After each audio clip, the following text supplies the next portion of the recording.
Vamos a iniciar recordándole nuevamente que nuestros teléfonos están abiertos y también nuestro WhatsApp para su comunicación.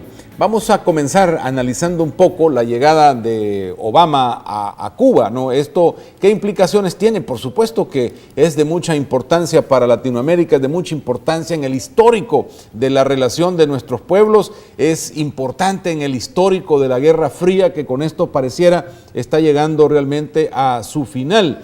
Según están publicando los medios nacionales hoy, Raúl Castro ha rechazado como un primer punto, y esto genera atención porque es parte de esa historia, ¿no? Una historia que, aunque se abran las relaciones, no termina, por cuanto son todavía vestigios del régimen cubano, castrista, marxista, leninista, cerrado a las libertades individuales, etcétera, pero que ahora se abren a una relación con Estados Unidos, aún en esas condiciones, porque Estados Unidos lo que históricamente ha dicho es hay que cambiar esa situación de las libertades individuales, hay que presionar a Cuba para que se abra la democracia, y si no se abre, entonces la vamos a asfixiar económicamente. Vino el embargo, han venido todas estas situaciones, y por lo tanto es de mucha importancia analizar lo que ayer ha sucedido y lo que está sucediendo con Cuba en esta relación con Estados Unidos.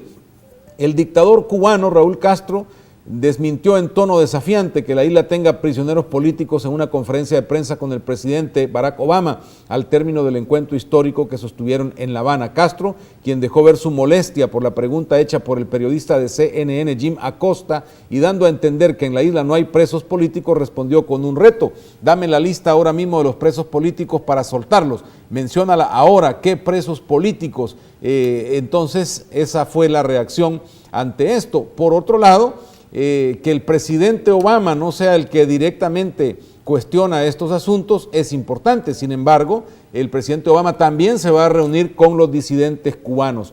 En reacción a lo que dijo Raúl Castro, se publicó una lista. La Fundación Nacional Cubano-Americana calificó de desfachatez que Raúl Castro haya negado la existencia de presos políticos en la isla y presentó una lista de 47 para los que pidió la libertad inmediata. Ha habido presos políticos desde los primeros días de la revolución en 1959, dijo a la agencia EFE Adolfo Fernández, ex prisionero del grupo de los 75 disidentes encarcelados en la primavera del 2003, quien participó en la elaboración de la lista que se hizo pública por esa frase de Raúl Castro. Sin embargo, esto no detiene la visita, no es un punto focal. Estados Unidos reacciona como política exterior diciendo, bueno, que resuelvan los cubanos sus situaciones internas y que decidan ellos mismos su futuro y cómo van respecto a las políticas que se aplican en la isla. Sin embargo, Estados Unidos cree que es importante que el tema de derechos humanos avance y, por un lado, no va a intervenir directamente, pero por otro sí, en cuanto al tema de los emprendedores. Obama ha expresado su intención de apoyar al desarrollo económico del sector emergente en Cuba. Elogió el sistema educativo de la isla y llamó otra vez al Congreso de Estados Unidos a levantar el embargo. Los cubanos ya pueden comprar y vender propiedades y es más fácil viajar, comprar un teléfono. Para los campesinos es más fácil empezar una cooperativa y para las familias empezar su propio negocio. Y entonces Estados Unidos podría también empezar a ayudar a levantar las inversiones en Cuba. Kerry, por otro lado, aprovechando, también se ha reunido con los negociadores de la paz de Colombia, otro de los elementos que está por sellarse con el aval y la participación cubana, y donde también estuvo el Papa Francisco hablando de los mismos temas. Entonces, cuando hablamos de lo de fondo en esta situación, están los derechos humanos y el embargo, y por eso algunas publicaciones hablan de reclamos, hablan de los temas álgidos, y Obama y Castro dejaron una estampa para la historia al reunirse en el Palacio de la Revolución, donde Castro pidió sin tapujos el fin del embargo y Obama defendió el derecho de los cubanos a definir su destino, que es como se resumen las situaciones. Algunos cubanos que viven en el exilio se manifestaron contra la visita de Obama a Cuba, pero por otro lado, las encuestas dicen que los estadounidenses en su gran mayoría podrían estar a favor de terminar el bloqueo económico a Cuba. Y entonces veremos todo esto, cómo se desenvuelve, cómo todo esto termina y es de beneficio para Latinoamérica y para el pueblo cubano, que es al final del cabo quien tendría que obtener resultados de todo esto. Si lo vemos en algunas de las frases que se dijeron, esta publicación resume algunas. Dice Raúl Castro que el bloqueo es el obstáculo más importante para el desarrollo económico y bienestar del pueblo cubano, que existen profundas diferencias en nuestros países que no van a desaparecer en muchos temas, y la eliminación del embargo sería esencial para normalizar las relaciones bilaterales entre Cuba y Estados Unidos. Obama, por otro lado, dice que el destino de Cuba no debe ser decidido por Estados Unidos, el futuro de Cuba lo tienen que decidir los cubanos. Claro, esto lleva implícito el tema de ábranse a la democracia, no pueden definir los cubanos si no hay elecciones libres, democráticas, participativas y una forma diferente donde no siempre ganen los Castro, ¿verdad? A pesar de que hay elecciones. Hace medio siglo la imagen de un presidente de Estados Unidos aquí en La Habana hubiese sido inimaginable, dijo Obama también, y el embargo a Cuba va a terminar. ¿Cuándo? Pues no estoy completamente seguro, habría dicho, pero es la promesa, al menos de esta visita, y cómo podría desarrollarse en el futuro. Recordemos también que hay mucho de la remesa estadounidense que también llega a suelo cubano. Estados Unidos está insistiendo en aperturar el Internet, en darle acceso a la comunicación a los cubanos, algo a lo que también Castro reaccionó diciendo que iban a mantener las garantías del Estado para defenderse de cualquier situación que venga por los medios de comunicación que podrían ser las redes sociales, etcétera. Un poco lo que ha pasado allá, y vamos a nuestro WhatsApp antes de adentrarnos al tema que hemos preparado con más profundidad, que son la situación y avance de los casos de enriquecimiento ilícito que se están juzgando en nuestro país a los 3 expresidentes, Mauricio Funes, Elías Antonio Saca y Francisco Flores, que es un tema verdaderamente importante, y la cuestión es si lo hemos reflexionado lo suficiente los salvadoreños. Pero déjeme leer algunos WhatsApp. Dice: buenos días, don Rafael, espero que los juicios contra los expresidentes no sean en vano, que se haga justicia. Gracias, bendiciones. Me gusta escuchar los proverbios tan adecuados que día con día nos lee. Mil bendiciones. Es la sabiduría de Dios, ahí no hay dónde perderse. Nos manda un televidente también algunas fotografías de cómo se estaba recibiendo también la llegada del nuevo día, así que muchas gracias por inspirarnos con estas fotos, que es bueno hacerlo muy seguido, ver al cielo, recibir estas maravillosas imágenes, ¿no? Hacerlas también, no estar tan clavado en el día a día del trabajo, del esfuerzo, no hay cosas maravillosas que apreciar. Buenos días, quiero que me ayuden a denunciar a los doctores. Pues ya aquí está hecha la denuncia, esto ya viene con agregado. Hable de la crisis de las instituciones, el tránsito es más terrible porque no hay policía que ponga orden ni multas, es la ley del más fuerte, así en otras instituciones y el desorden, por ejemplo, sitios para parqueo que no se puede transitar ni siquiera en las colonias donde vivimos. Buen día, da miedo andar en la playa y turicentros y ver tanto terrorista enseñando sus tatuajes como que fuera normal. ¿Hasta cuándo, señor Sánchez Serén, dejará que el pueblo muera por su culpa, por no implementar medidas? El horizonte del FMLN es Cuba. Después de 50 años, Cuba quiere abrirse a la economía de mercado, y entonces, ¿de qué le sirvió la revolución? En nuestro país vamos camino a lo que fue Cuba hace 50 años, dice esta persona que nos escribe y que no ha visto latinoamericanos emigrando a Cuba. ¿Por qué será? Señores del BMT, tomen cartas en el asunto. Aquí nos manda la imagen y todos los días las vamos a publicar. Esta es la calle que viene bajando de Montserrat. Este es el BMT y el CAMP también de San Salvador. Ya hay una ordenanza, muévanse, vayan a hacer lo que esta ordenanza les implica, y hay que mover todos estos obstáculos de la vía pública, darle viabilidad a los ciudadanos para que puedan circular por donde pueden hacerlo. Pues bien, tenemos una llamada. Hola, buenos días. Buenos días. Aló, sí, buenos días. Un gusto saludarle, adelante. Sí. Hola. Sí, buenos días. ¿Qué tal, Rafael? Te estamos escuchando. Gracias. Bueno, primeramente felicitarlo por este programa que da espacio a la población para que nos expresemos. Y La otra situación es que quiero contarles es de que sería bueno de que el ministro de Defensa, Munguía Payés, aclare a la población por qué ¿cómo se llama? El que estaba, el director de centros penales de la pornofiesta, le ha conseguido, ¿cómo se llama? Lo ha puesto como administrativo en el Comando de Ingenieros de la Fuerza Armada, como una plaza pues que gana superior a cualquier hombre de la Fuerza Armada que ha pasado por más de 25 años. Entonces de una vez le consiguen plaza, de orden de él, le ponen la plaza como un premio pues a estas cosas de la tregua. Yo siento de que es una lástima cómo están pudriendo a la Fuerza Armada desde adentro. Gracias, don Rafael. Gracias por llamarnos, muy amable. Pues bueno, ahí queda la información para investigar. Nelson Rauda entonces estaría trabajando como administrativo ahora dentro de las instituciones de la Fuerza Armada. Eso es lo que se está diciendo. Y fue quien autorizó las fiestas dentro de centros penales, en el penal de Izalco. Vamos a adentrarnos un poco en la temática que hemos preparado para hoy. ¿Qué está pasando con los expresidentes de la República? No nos hemos percatado al 100% de lo que implica en el histórico nacional el que se está investigando a 3 expresidentes por enriquecimiento ilícito, o lo tenemos claro los ciudadanos. Este es un giro importantísimo en la historia, pero hay que ver a detalle cómo se están desarrollando estas cosas, porque también no se trata de aceptar un tapabocas en la exigencia de la población para que se juzgue a funcionarios bajo sospechas de enriquecerse ilícitamente, sino más bien debe ser un proceso que garantice que hay justicia, un proceso que garantice que las cosas en el país se están haciendo bien. Sin embargo, hay dentro de estos detalles algunas cosas que resaltar.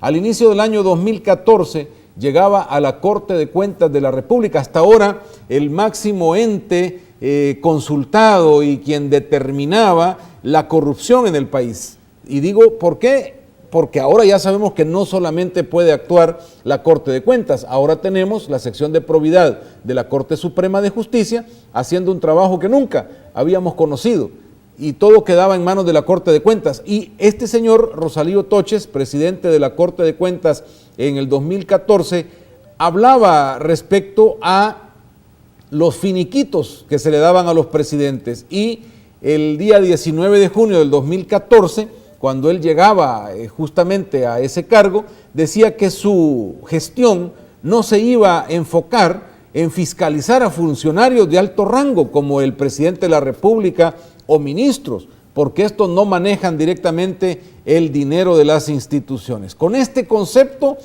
hay que pensarlo y hay que trabajar un poco, porque el actual presidente de la Corte de Cuentas, cuando ya se le pregunta sobre el finiquito del expresidente Funes, dice también que los presidentes no tocan el dinero. Entonces uno se pregunta si estos conceptos son los que privan desde esta entidad que debe resolver sobre el manejo de los fondos públicos, ¿en qué nos estamos equivocando?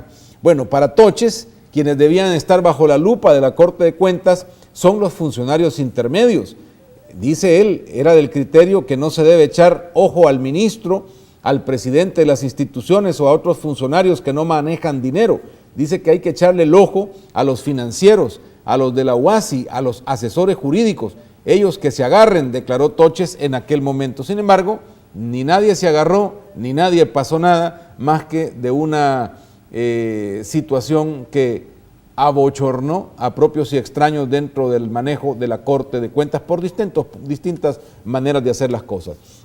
El funcionario también informó que el expresidente Mauricio Funes ya había solicitado su finiquito y anticipó que le daría un finiquito a todos los expresidentes, incluso a Francisco Flores, que en ese momento estaba siendo cuestionado por los 15 millones de donaciones de Taiwán supuestamente que deberían haber entrado al Fondo General de la Nación y no usarse para la campaña electoral.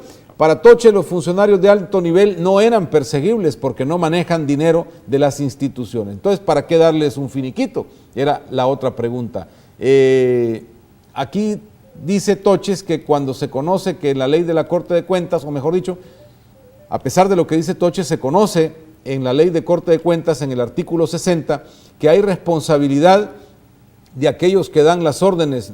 Ningún servidor público podrá ser relevado de su responsabilidad legal alegando el cumplimiento de órdenes superiores con respecto al uso ilegal de inmuebles, muebles y demás bienes. El funcionario superior que haya impartido dichas órdenes será el responsable directo por la pérdida, deterioro o daño que sufran las entidades y organismos. O sea, sí hay una responsabilidad, pero por eso llama la atención que se trate de minimizar esa responsabilidad desde los altos funcionarios. El tema es que al final Mauricio Funes está enfrentando una investigación en su patrimonio y también por armas de guerra que no fueron registradas y que suman otros $100,000 aproximadamente que vienen a sumarse al patrimonio que tendrá que demostrar en el juicio que se le sigue por enriquecimiento ilícito. Y ahora se venía sobre el caso el tema de la extensión del bendito finiquito, pero uno entonces ya no sabe qué esperar de este finiquito, por cuanto si el mismo Toche decía que no tocan dinero público, el actual presidente de la Corte de Cuentas dice también que no toman dinero público o no lo manejan. Entonces, el tema del finiquito, ¿qué importancia tiene? Pues resulta que el 10 de marzo recién pasado, el presidente actual de la Corte de Cuentas, Joel Humberto Valiente, entró en contradicciones sobre si la institución que preside le entregó o no el finiquito de cese de funciones al expresidente Funes. Dijo que era nuevo en la Contraloría Estatal y que él no podía dar fe de que se haya entregado ese finiquito. Y ahí vino a alguna investigación interna porque se estaba pidiendo información pública sobre este finiquito. Así hablaba el señor Humberto Valiente al ser preguntado sobre este tema. En este momento en los registros de la Corte de Cuentas no se ha encontrado copia pues de algún finiquito extendido al expresidente Funes. Partiríamos de que no se entregó o que la forma en que se entregó no fue irregular. El expresidente Funes en su cuenta de Twitter, en redes sociales, rápidamente después de estas declaraciones publicaba el finiquito que tenía en sus manos. Él decía, señores de elsalvador.com, haciendo referencia a que era el diario de hoy el que estaba levantando la investigación sobre este finiquito. Dejen de mentir, decía el expresidente Funes, investiguen mejor, exijo corrección de la nota. Aquí está el finiquito extendido, dice el expresidente Funes, mostrando la imagen de un finiquito firmado por Rosalío Toches, presidente en aquel momento de la Corte de Cuentas. Algunos diputados cuestionaron las declaraciones del señor Joel Humberto Valiente, presidente actual de la Corte de Cuentas, aunque él no era presidente cuando se le extendió el finiquito al expresidente Funes, pero sí era magistrado de la misma en el periodo anterior y resulta difícil que no se haya percatado de lo ocurrido. Hay algunas declaraciones que hablan respecto a esto. Si él está diciendo que lo desconoce y él está el segundo periodo, el anterior periodo era magistrado, ¿cómo es que no se iba a dar cuenta? Así que al final yo no sé si eso se lo pueda creer la población. Es que mire, es altamente anormal que se estén perdiendo los documentos de un presidente de la República. Y repito, no es posible que por la Constitución del país el presidente de El Salvador represente y conduce las relaciones exteriores. Pues así un poco las cosas sobre documentos perdidos, sobre finiquitos que no están claros, viajes que no tienen respaldo o que hasta ese momento no se encontraban en casa presidencial respaldados. El tema es todas estas investigaciones y nosotros cómo las estamos percibiendo. Pues bueno, lo que pretendía ser una conferencia de prensa para aclarar el otorgamiento de este supuesto finiquito del expresidente Funes terminó abriendo una verdadera caja de Pandora sobre las posibilidades de que el ex titular Rosalío Toches también haya entregado otros finiquitos a otros funcionarios en el nivel donde sí se puede manejar recursos públicos o donde se les está exonerando de toda responsabilidad. Pues no era solo el tema de Rosalío Toches, ya antes finiquitos express se habían entregado, como el caso de Rafael Hernán Contreras, que era presidente de Corte de Cuentas y entregó el finiquito a el expresidente Elías Antonio Saca, cuando empezaba a ser cuestionado el expresidente por la cantidad de recursos que se veían en su estado patrimonial. Y antes de adentrarnos un poco a revisar el caso también del expresidente Saca, está con nosotros al teléfono el doctor René Portillo Cuadra, diputado de la Asamblea Legislativa por el partido Arena. Muchas gracias, doctor, por acompañarnos. Un gusto saludarle. Muchas gracias, Rafael. Como siempre, un gusto saludarte a ti y a tus fieles seguidores de este bonito programa. Siempre a tus órdenes, Rafael.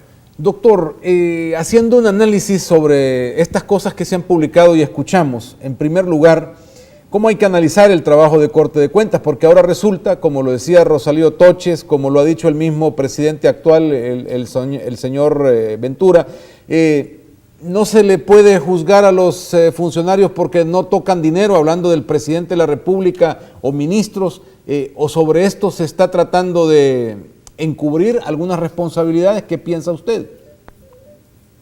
Bueno, yo creo que es una ignorancia medida, es una ignorancia crasa la que se está cometiendo con ese tipo de afirmaciones, porque la Constitución establece la responsabilidad del funcionario y solidaria del Estado en las actuaciones que los funcionarios tomen, independientemente de si estas son de contenido patrimonial o no.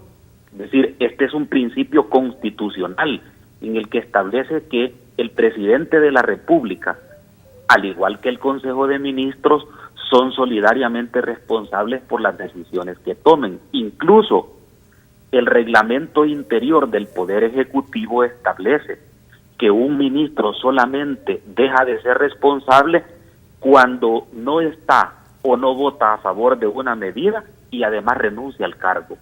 Es decir, venir a afirmar aquí de que el presidente o cualquier presidente no tiene responsabilidad patrimonial porque no maneja dinero, esa es la afirmación más absurda jurídicamente hablando en el país, porque esa determinación la toma la Constitución. Segundo punto que creo que es importante, para la Corte de Cuentas o para cualquier otra institución que expide un documento sin tener un respaldo legal, comete el delito de falsedad material. Dice el Código Penal: el que hiciere un documento público o auténtico, total o parcialmente falso, o alterare uno verdadero, será sancionado con prisión de 3 a 6 años. Es decir, si la Corte de Cuentas anterior o su presidente le emitió, por ejemplo, un finiquito a un expresidente y no existe un respaldo de ese finiquito, prácticamente elaboró un documento total o parcialmente falso.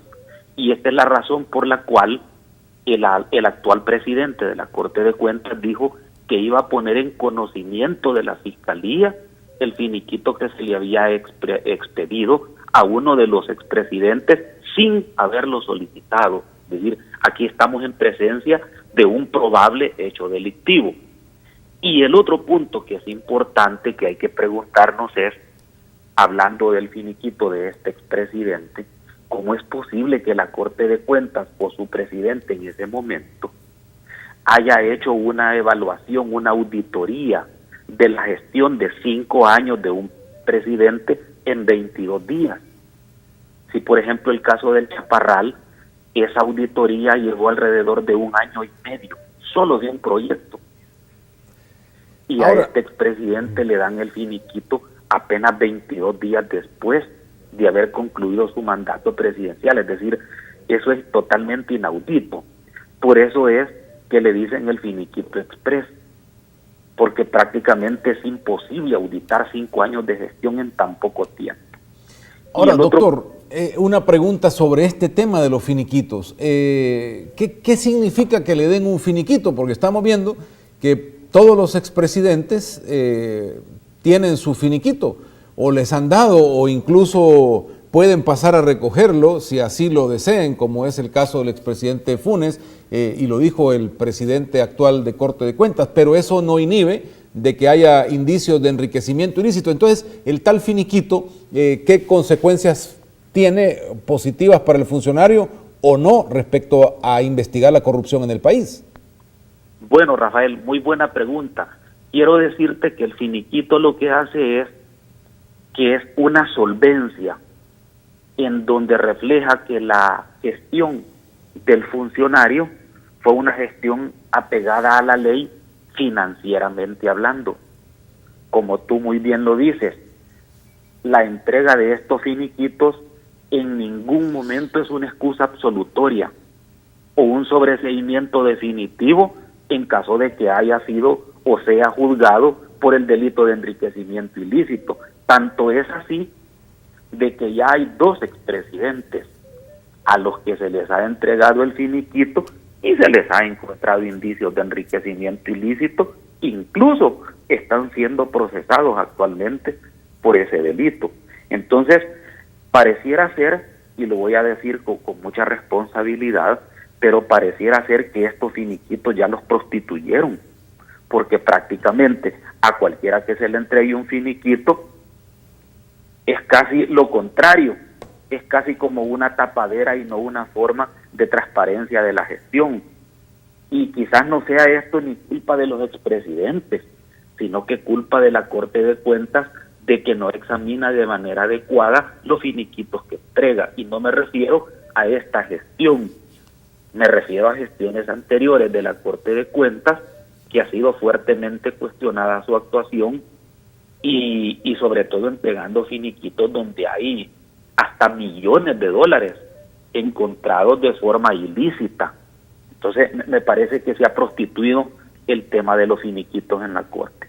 ¿En qué nos vamos a basar entonces para poder combatir la corrupción? Y lo digo porque incluso la diputada Ana Vilma de Escobar se defiende de acusaciones en su contra con un finiquito de Corte de Cuentas. Entonces, ¿cómo el país al final va a establecer sobre la corrupción parámetros y desde qué institución podríamos entonces sentirnos confiados? Porque también se habla de que Providad, con una ley de 1959, tratando de resolver los aspectos de corrupción del año 2016 o 2015, pues las cosas como que no terminan de encajar. Mira, yo te voy a dar mi apreciación. El problema en El Salvador, en el combate contra la corrupción, no es un problema de leyes, es un problema de eficacia y de aplicación de las normas que tenemos. ¿Cómo es posible que esta ley de enriquecimiento ilícito, que tiene 58 años de vigencia, esté funcionando en este momento y en el pasado nunca lo haya hecho? Eso lo que te demuestra es que la ley nunca estuvo mal hecha, sino que la ley nunca fue aplicada por falta de voluntad política de algunos gobernantes. Eso por un lado. Por otro lado, el tema de la corrupción no solamente se combate con leyes, sino que se combate con casos ejemplarizantes, como los que están ocurriendo en este momento. Si algún presidente o expresidente es detenido por actos de corrupción, yo creo que los subsiguientes presidentes van a tener más cuidado en el manejo de las finanzas públicas. Pero si no existen mensajes claros de combate a la corrupción a todo nivel, vamos a seguir teniendo este mal social. Termino diciéndote lo siguiente: por cada dólar que un funcionario se roba o lo malversa, es $1 que hace falta para medicinas en los hospitales públicos. Y aquí es donde te digo, lastimosamente, quienes más sufren con la corrupción son precisamente la gente que menos tiene, la gente que más lo necesita de un gobierno eficiente y sobre todo probo. Muchísimas gracias, doctor, muy amable por participar y por estar en esta mañana colaborando con este espacio en este análisis, muy amable. Marina, ¿tiene algo que actualizarnos desde la información que viene de Bélgica?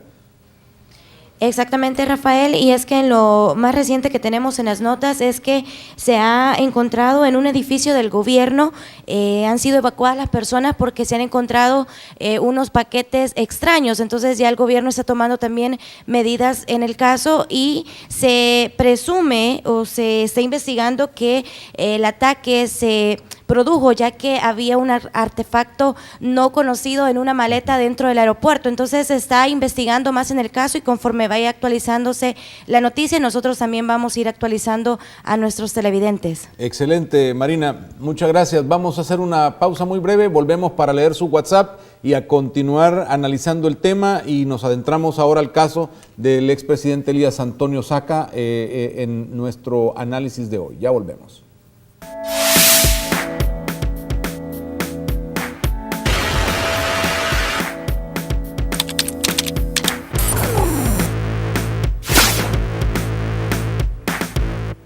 Acodhar le brinda opciones de crédito que le facilitan sus oportunidades para progresar. Contácteles al 23 33 91 34. Acodhar DRL, 50 años creando oportunidades para los salvadoreños. Acodhar DRL, 23 33 91 34. Opciones de crédito es lo que tiene aquí para que le faciliten sus oportunidades. No pierda esa oportunidad, contacte a Acodhar. Bueno, tenemos algunos WhatsApp sobre el tema y por donde vamos analizando el día de hoy, martes, la información. Esperemos que los juicios a los expresidentes no sea lo que a mí me parece, dice este televidente, un show político. Hay otros mensajes que dice, gracias Diosito por darnos un día más y ayudarnos a que todos busquemos la paz. Perfecto. Buenos días, Canal 8, me gusta escuchar su programa. Saludos a la comunidad Ciudad Romero por estar celebrando sus fiestas patronales. Los juicios de enriquecimiento ilícito solo son un show, son ridículas las cantidades por las que se les acusa. Justificarán y quedarán exentos y no se les podrá juzgar por el mismo delito. Dice acá, investiguen a Marco Fortín cuando estuvo en Fonavipo, compra de terrenos en precios muy arriba del precio real, manantiales a Don Coqui Sedán, compra de almendros al Grupo Poma, compra de Locuilta, Carlos Guerrero, dice, mencionando algunos nombres. En esto sí hay que ser cuidadoso, no me gusta cuando se hacen acusaciones con nombres y apellidos, porque uno esto tiene que procesarlo. Mejor pregúntenle al señor Toches cuánto le dieron bajo la mesa para que se investigue del finiquito a algunos funcionarios. Pues repito, eso es lo que no podemos acusar, no podemos especular hasta ahí. Recuerdo un comunicado defendiendo el caso de corrupción de Cel Enel. ¿Qué se puede esperar de Rafa? Dice, primero exigen finiquito, ahora ya no importa, vaya periodismo. Es más importante conseguir un finiquito, aun cuando ya se les restregó en la cara que la negociación de arena con el crimen es entendible porque tantos disques periodistas sobrevivían décadas, dice este televidente. Con tres temas diferentes, que son cuestiones diferentes, pues no entiendo la relación ni la quisiera traer a esta plática. Los troles televisivos también existen y si esa es la intención, pues a mí no me daña. Pero el tema es, ¿por qué no nos concentramos en analizar lo que estamos hablando? Buenos días, Rafa. A fin los están cubriendo, ¿cómo se van a perder los documentos? Dice, es corrupción. A Funes lo están cubriendo. Ya se sabe que la Corte de Cuentas le cuidan las espaldas a los corruptos. Si ellos también lo son, pues son puestos por ellos. Tienen trabajando padre e hijo dentro de la Corte, hacen trances y nadie dice nada ni los investiga. Se puede ver la corrupción en este gobierno. Un exdirector de penales en un puesto dentro de la Fuerza Armada, que era la llamada que nos hacía. Y dice, buenos días Rafael, gracias por la oportunidad de poder participar en su programa. Si hablamos de corrupción deberían investigar a todos los diputados.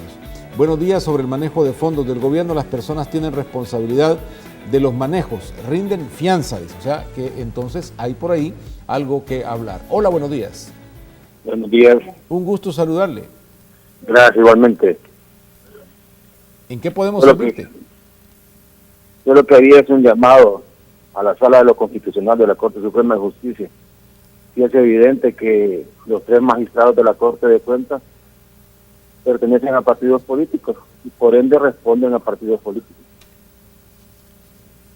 Muchas gracias, buen día. Gracias por llamarnos, que ha sido un tema dentro de la Corte que incluso llevó a no darle viabilidad al cargo de presidente en su momento, porque se habían detectado las participaciones partidarias dentro de la Corte de Cuentas, que había sido por años un feudo partidario también. Recordemos que era el PCN el que manejaba la institucionalidad de la Corte de Cuentas y había un reparto que era bien clásico en el país y decían, la Corte de Cuentas es del PCN, la Procuraduría General de la República es del PDC, el Tribunal Supremo Electoral es también del PDC y así se repartían las instituciones y por años la Corte de Cuentas fue manejada por un partido político. Pues bueno, esto es lo que está cambiando y sí es lo que los salvadoreños estamos percibiendo y tenemos dentro de esta información claridad sobre lo que está sucediendo. Sobre el presidente Elías Antonio Saca, también ya la información ha fluido y se habla de que hay indicios de enriquecimiento ilícito durante su periodo como mandatario entre los años 2004 y 2009. No obstante, la Corte aún no había firmado una resolución para ordenar un juicio civil por enriquecimiento ilícito en esos días pasados. Su declaración patrimonial ha sido auditada por la sección de probidad y en ella se encontró un total de 6.574.000 en sus ingresos que no habían sido justificados por el expresidente, y se convierte en el segundo presidente que va a juicio por enriquecimiento ilícito. En el juicio civil, Saca también deberá explicar el origen de más de $1 millón depositados en sus cuentas, uno de los principales cuestionamientos del informe de probidad que estudiaron los magistrados. Este informe revela que mientras fue presidente, un año después había depositado en la dirección de sus empresas dinero. Saca remesó cheques en una cuenta por $1.094.000. Los cheques los giraban empresas dedicadas a la publicidad, compañías de origen desconocido y también personas naturales. La auditoría realizada a las declaraciones juradas del patrimonio del expresidente cuenta con 13 hallazgos que suman ese total de 6 millones, casi 6 millones y medio de dólares. En noviembre de 2013, el Faro revelaba que durante el quinquenio del presidente Saca, sus utilidades empresariales aumentaron, se multiplicaron de forma exponencial respecto de los años previos. Entre el 98 y 2004 las utilidades pasaron de los $42.000 y los $586.000, pero en 2005 ya superaban el $1 millón y para 2007 eran $3.2 millones. En el periodo de su gobierno, las utilidades llegaron a más de $10 millones. Y esto es parte de lo que se está analizando en este momento. La resolución que fue firmada por los magistrados y divulgada el lunes 7 de marzo congeló de manera preventiva 5 cuentas bancarias, así como su residencia en las faldas del volcán de San Salvador, en el cantón El Carmen, una zona conocida como la finca Lindavista.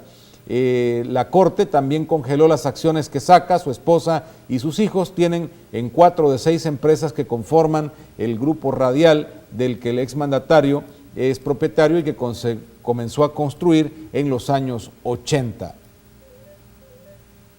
Con 13 votos de 15, Corte Plena avaló abrir juicio civil contra el expresidente de la República, Elías Antonio Saca González, por encontrar indicios de enriquecimiento ilícito. Además, la Corte determinó inmovilizar 5 cuentas bancarias ligadas a su persona y a la de su esposa, Ana Ligia Mixcosol de Saca.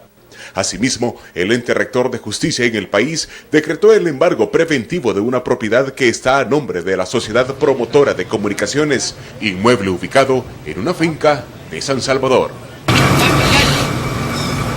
En la resolución que dio a conocer la Corte Suprema de Justicia, también prohíbe realizar traspasos de las acciones del exmandatario Elías Antonio Saca, su esposa Ana Ligia de Saca y sus hijos José Alejandro y Cristian Eduardo, ambos Saca Mixco, que tienen en el grupo radial.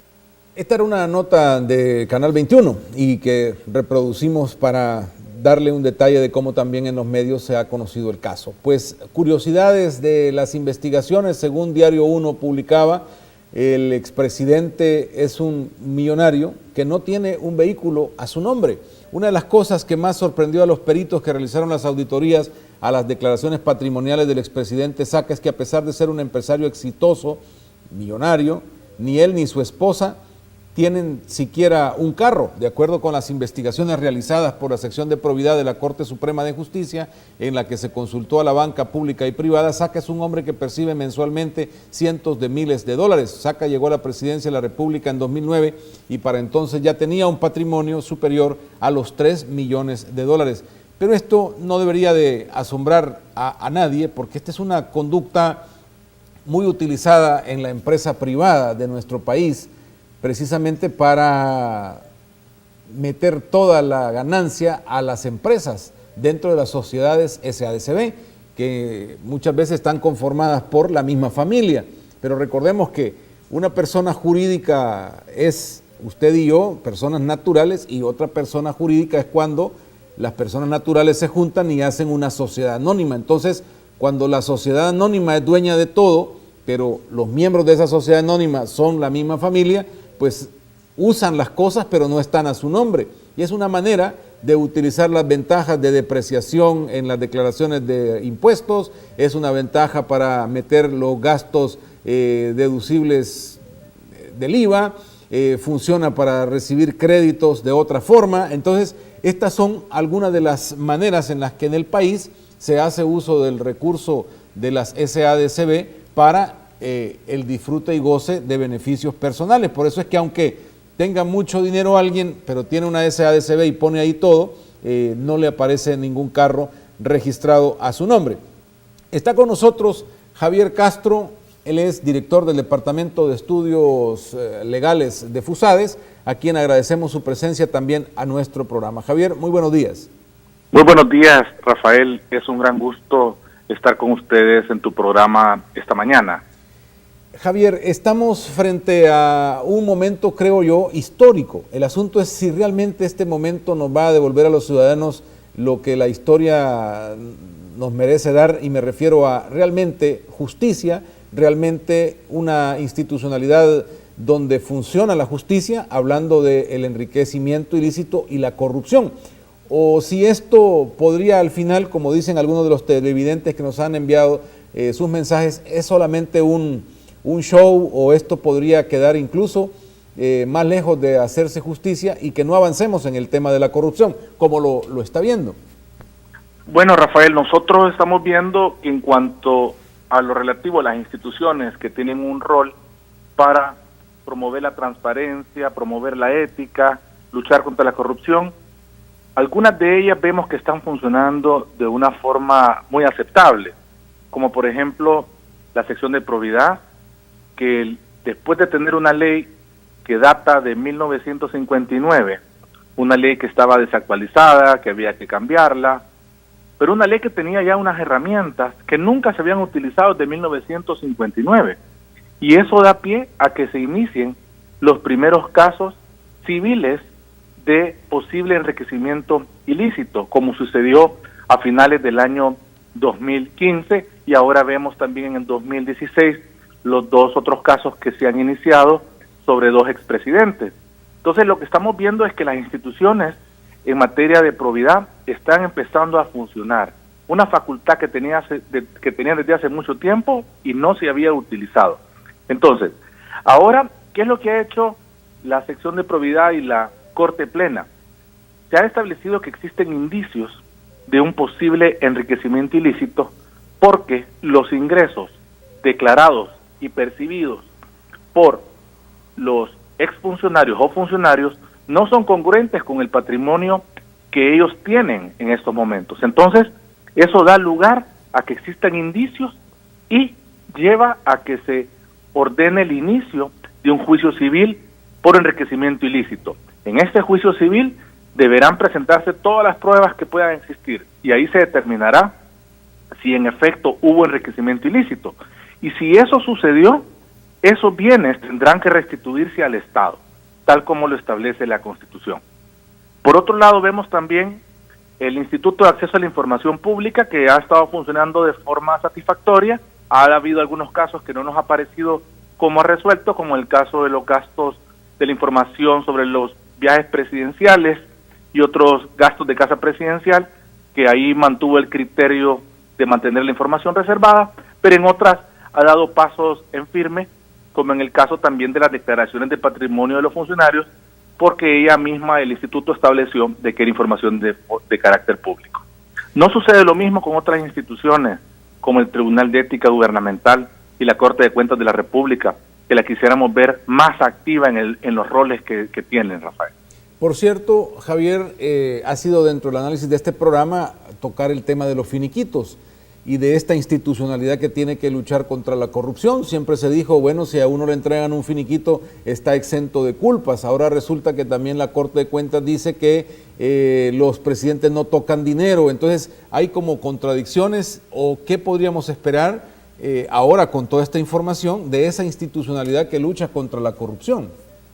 Fíjate que, Rafael, que con la Corte de Cuentas, diversos estudios que se han hecho a lo largo del tiempo, varios hemos hecho acá en FUSADES, se ha llegado a la conclusión de que la Corte de Cuentas, uno de los problemas más serios que tiene es su falta de independencia.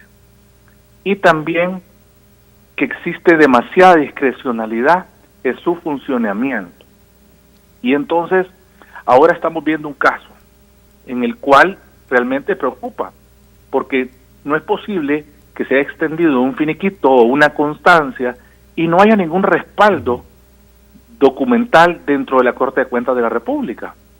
Entonces creo que esta es una situación que amerita investigarse de por qué se extendió un finiquito y no existe ningún respaldo ni ningún documento en la Corte de Cuentas, tal como estableció en conferencia de prensa hace algunos días los magistrados de la Corte de Cuentas de la República. Recordemos que los finiquitos, la extensión de los finiquitos es una facultad que tiene el presidente de la Corte de Cuentas.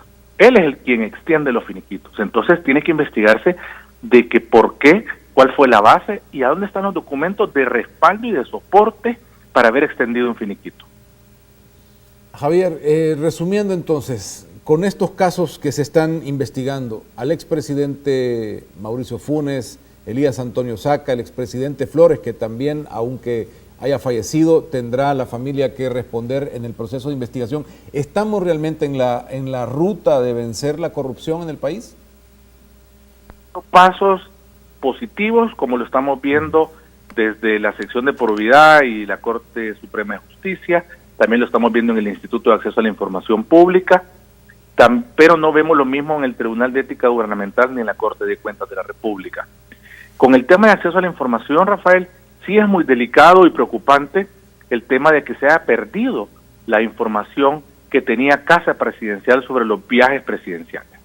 Ese es un tema realmente preocupante y pone en entredicho lo que sucedió y los verdaderos esfuerzos que existen dentro del gobierno para promover la transparencia y el acceso a la información, puesto que existe prueba documental de que la información existía. Desde el momento en que se declara como reservada y se incluye en el índice de información reservada y posteriormente se envía por el apoderado de Casa Presidencial a la audiencia que se tuvo en diciembre del 2014 en el Instituto de Acceso a la Información Pública, una constancia donde decía que la información estaba en custodia y resguardada. Entonces, no es posible que vengan después a decirnos que simplemente la información desapareció.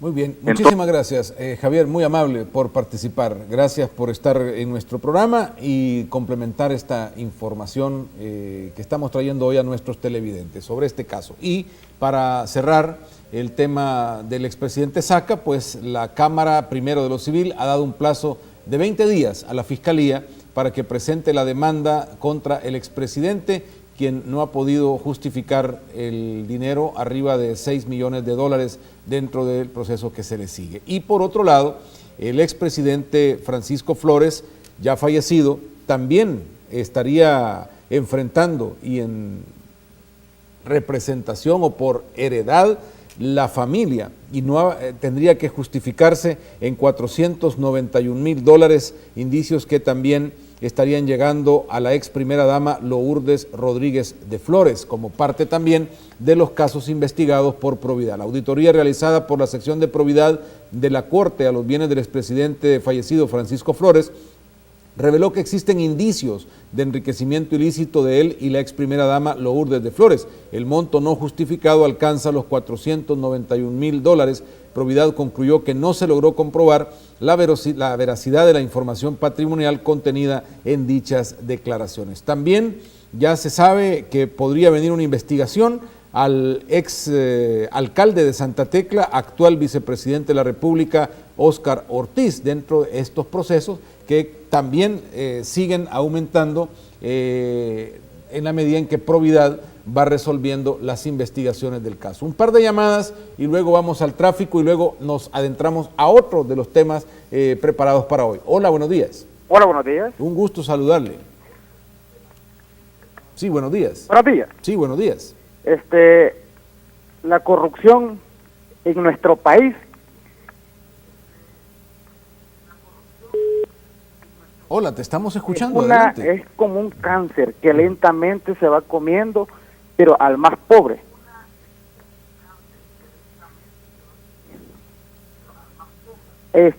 La Corte de Cuentas, o sea, nosotros los salvadoreños no los hacemos ya los avivaron, porque vemos que la corrupción está en el gobierno, no afuera. Creíamos que antes la corrupción era afuera.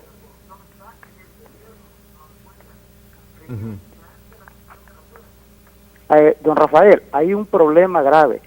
Estos señores que son millonarios, que fueron presidentes, ahora ellos mismos quieren comprar las bondades, y como las bondades se venden, es fácil comprar bondades en este país. Gracias, pasa buen día. Bien, gracias por llamarnos. Otra llamada. Hola, buenos días. Buenos días. Buenos días, adelante, te escuchamos. Buenos días, Rafael. Buenos días, no le pongas atención al televisor, atiende aquí al teléfono porque el audio va atrasado en el cable. A ver, te oímos. Sí, la situación es lo siguiente, ¿verdad? Que así como estos señores expresidentes se han hecho ricos, pues, y que antes eran, bueno, más que todo el señor Flores era pobre, pues, porque era pobre, pues, ¿verdad? Deberían de investigarlos bien y castigarlos con el peso de la ley, pues, así como fueron con también el señor Flores también, ¿verdad? Castigarlos por igual. ¿No? Ok, gracias por llamarnos. Ahora, que todos han sido pobres, yo no, comparando las realidades salvadoreñas, yo creo que ninguno de los políticos llega pobre a ningún cargo, o sea, porque la pobreza en el país podemos verla de una condición diferente, pero aunque no sean pobres, o aunque fueran pobres, si el tema no es ser pobre o no pobre para robar, se trata de que nadie tiene justificación para robar del erario público, aunque sea muy pobre o aunque sea muy rico o aunque haya hecho el mejor trabajo que cualquiera haya hecho, eso no justifica que un funcionario pueda tomar el dinero público. Vamos al tráfico y luego continuamos. Todavía también tenemos una llamada por ahí para completar las opiniones alrededor de esta temática y nos adentramos a otros elementos también importantes que deben ser conocidos este martes. Pero veamos el tráfico, por si va a salir de casa. Aquí le decimos por dónde ir o por dónde le sale mejor.